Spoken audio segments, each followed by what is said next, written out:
할렐루야. 사랑하는 대강의 가족 여러분, 오늘 하루도 하나님의 말씀과 동행하는 삶이 되길 소망합니다. 오늘 함께 나눌 하나님의 말씀은 빌립보서 2장 5절 말씀입니다. 너희 안에 이 마음을 품으라. 곧 그리스도 예수의 마음이니. 아멘. 어릴 적 에디슨의 웃을 수 없는 실험 정신을 우리는 잘 알고 있습니다. 풍선 속에 산소가스를 넣으면 하늘로 뜨는 것을 보고는 친구를 날게 하고 싶어서 가스를 마시게 했다가 이 병원 신세를 지게 한 일도 있었습니다. 이 닭이 계란을 품고 있으면 이 병아리가 부화되어 나오는 것을 보고 헛간에 틀어박혀 계란을 품고 있기도 했습니다. 물론 에디슨이 품었던 계란은 병아리가 되지 못했지만 그 마음에 품었던 실험 정신은 이 발명왕으로 부화되어 인류에 큰 공헌을 했습니다. 사람은 무엇을 품느냐에 따라 인생이 달라집니다. 오늘 바울이 본문에서 우리에게 예수 그리스도의 마음을 품으라고 말씀합니다. 먼저는 품으면 부화됩니다.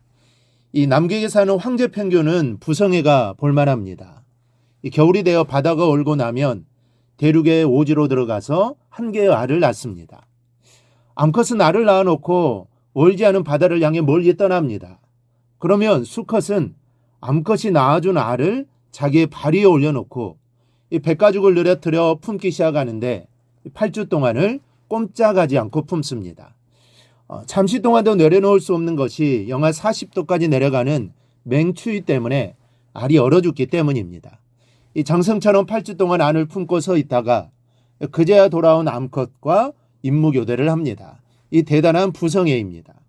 이 품는다는 것은 이렇게 굉장한 힘이 있습니다. 영하 40도의 맹추위 속에서도 잉태된 생명이 부화합니다. 이 품으면 펭귄 알만 부화되는 것이 아닙니다. 무엇이든지 품고 있으면 부화됩니다. 욕심도 품으면 죄로 부화가 됩니다.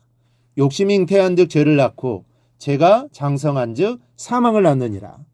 이 미움을 품고 있으면 살인이 부화되고 음욕을 품고 있으면 간음이 부화됩니다. 양심을 품고 있으면 복수가 부화되고 맙니다. 이렇게 좋지 않은 것만 부화되는 것이 아닙니다. 소망을 품으면 꿈이 실현되고 용서를 품으면 화해가 탄생하고 인내를 품으면 성공이 태어납니다. 창세기 1장 2절에 하나님의 신은 수면에 운행하시니라 라는 말씀이 있습니다. 여기서 하나님의 신은 물론 성령이십니다. 그리고 운행하신다라는 단어는 메라헤페드를 썼는데 그 원뜻이 알을 품는다라는 뜻입니다.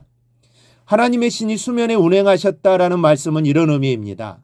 안개처럼 떠다니셨다는 말이 아닙니다. 마치 어미닭이 계란을 품듯이 새롭게 창조될 새로운 세계를 품어내는 과정을 말합니다. 하나님께서 천지를 창조하실 때 말씀으로 창조하셨는데 하나님께서 무엇이든지 있으라고 명령하시면 성령께서 그 말씀을 품어 부화되게 하셨다라는 말씀입니다. 그렇게 해서 우주와 만물을 아무것도 없었던 세계에 부화시켜 놓으셨습니다. 우주와 만물도 성령이 품으시는 역사 속에서 창조되었다라는 말씀입니다. 여러분, 품으면 변화됩니다. 죄인도 사랑과 용서로 품으면 의인의 삶으로 돌이키는 것입니다. 품어서 안 될 일이 없습니다. 그러므로 여러분, 품는 신앙을 가질 수 있기를 바랍니다. 일단은 품어야 합니다. 이 품어야 무엇이라도 해볼 수 있는 것입니다. 역사를 이룰 수 있는 것입니다. 하지만 아무거나 품어서는 안 됩니다. 악한 것을 품지 말고 선한 것을 품어야 합니다. 그래야 선한 역사가 일어납니다. 그리고 품는 일에는 인내가 필요합니다. 순간적으로 품었다가 즉시로 변화가 오는 것이 아닙니다. 계속해서 꾸준하게 품어야 합니다. 이 품는 알에 따라 부화 시기가 다르고 또 부화되는 시기는 하나님만이 아십니다. 그러니 인내를 가지고 좋은 것들을 품으시기 바랍니다. 그리고 선한 열매들을 누리기를 바랍니다. 또 하나는 가장 소중하게 품어야 할 것은 그리스도 예수의 마음입니다. 너희 안에 이 마음을 품으라. 곧 그리스도 예수의 마음이다 라고 말씀합니다. 여러분, 예수님의 마음을 품어야 합니다.